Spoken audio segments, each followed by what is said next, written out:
大家好，欢迎收看万象奇谈，我是大象。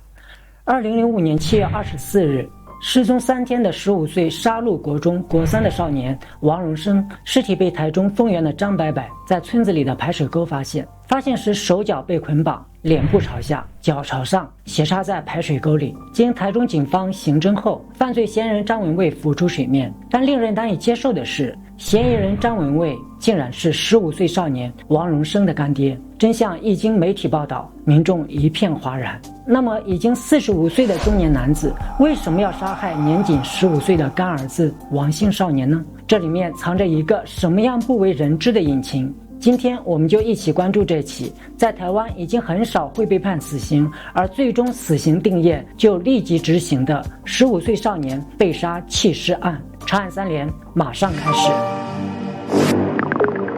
2005年7月24日一大早，台中县丰原的张伯伯和往常一样，在村子里面散步，行至村子里的一处排水沟的时候，发现桥面之下有一双球鞋鞋底在直挺挺地浮在水面上，球鞋之下似乎有个人形的东西插在水沟的水面之下。张伯伯起初以为是不是一个人形模特从上游飘到了村子里。事后张伯伯说，其实这条排水沟是上游主排水渠道的分支排水沟，最后会经过这条排水沟流向主渠，最后流向外海。张伯伯很好奇地拿来一支长杆，试着捅了捅桥面下面的人形物体，发现竟然是软软肉肉的物体。张伯伯这才意识到大事不好，死人了，第一时间快速报了警。其实就在王荣生失踪的第二天凌晨1点，他的家人就跑到当地的警局报了案，却被以还未满24小时为由拒绝立案。失踪后的第3天，家人接到勒索电话，也就是7月22日的上午10点30分，又再向警方报案，却又被当成诈骗集团的恶搞电话为由搪塞了过去。直到7月24日，王荣生的家人透过熟人找了关系，台中警方这才正式以掳人勒索案进行侦查。但是这个时候的王荣生已经变成了一具冰冷的尸体，正倒插在张伯伯所在的丰原区村子里的一条排水沟里。此时的王荣生双脚勾住了排水栅栏，仿佛不甘心自己枉死，要家属和警方帮他揪出凶手。根据被害人王荣生的妈妈接受媒体采访时所述，王荣生上月21日到侨泰高中报到后，和家人报备要与网友见面后旋即失踪。22日家属接获歹徒勒索300万元的电话，但24日上午，身高180公分、体重95公斤的王荣生却被发现沉尸在丰原一处排水沟，双脚被捆绑，且脖子上有明显的勒痕。这个时候的警察才知道大事不妙，而被害人家属的情绪也已经非常的愤怒。你出来讲话啊！搞什么鬼啊！还我王荣生啊！你们能不能把事情当成一回事啊？我们是小老百姓，是不是？死老百姓应该死啊！这个警察在干什么？为什么我嫂嫂已经跟他讲人家勒索了，还以为是出去玩？这样子怎么对？到底要干嘛？喜欢万象的节目，点下关注，订阅我的频道。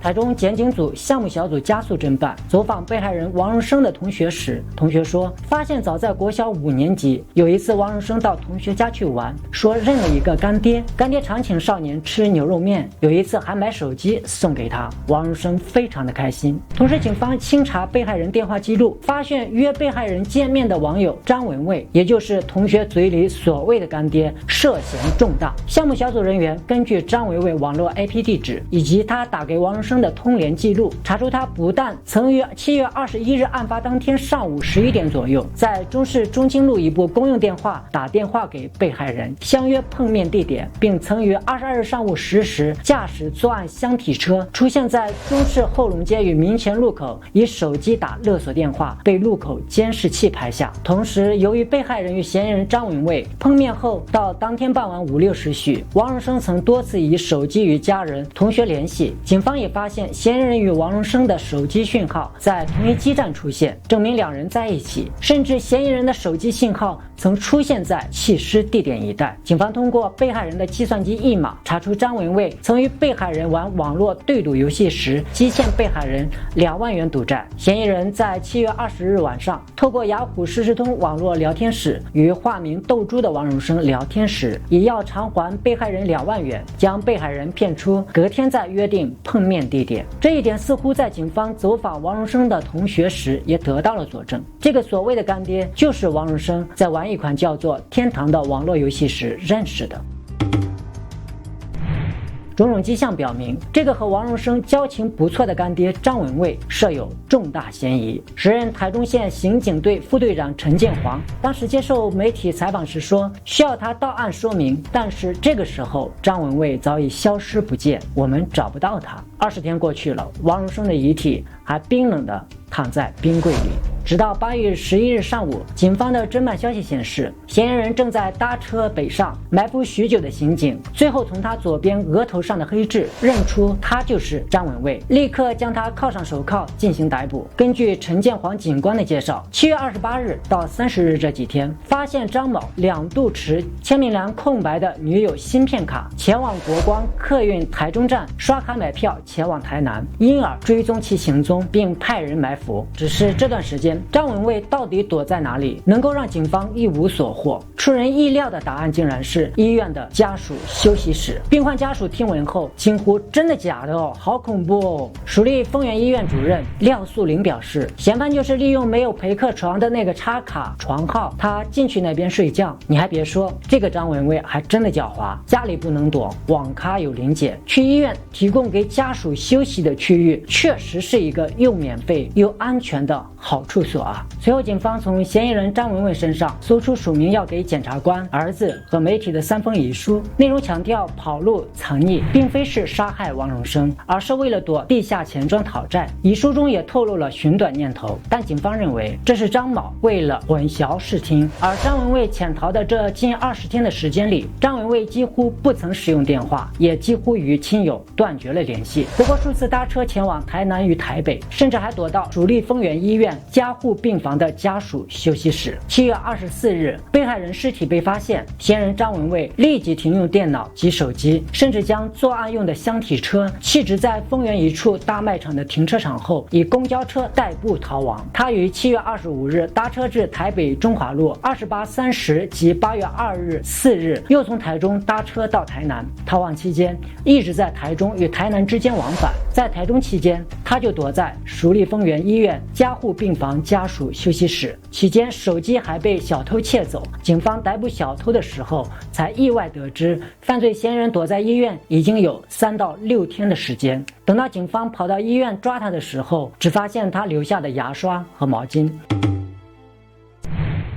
项目小组指出，张文蔚就算落网了，还是非常的冷静，工于心计，对许多细节交代得相当清楚。他全盘否认了绑票及杀人的罪行。时任台中县刑大鉴识股长魏正方介绍，因为我们没办法去推翻他讲的不对，因为他所讲的所有白天的整个行程跟他到7、8点都对，只是说他送死者去坐车这个动作我们没有办法证实。就算警方拿出了死者尸体的照片，张文蔚也只是冷冷地回答了一句好可怕，甚至面对死者家属他也能够面不改色，否认到底的态度让警方以杀人魔陈金火来称呼他。2005年8月12日，当张文蔚再度出现在公众视野的时候，已经换了一个造型，把头发全部剃了，变成超短小平头，左前额的大黑痣更加凸显了。唯一不变的是冷漠的表情，面对问题回答千篇一律，他都说不知道，不知道，我不知道。张文蔚用冷漠的态度和警方周旋，光是制作笔录就花了8小时以上。张文蔚一整天坐在刑讯室里，时而嘟嘴抿嘴，看起来在想起事情，偶尔和旁边的人聊天，聊到笑开怀，看起来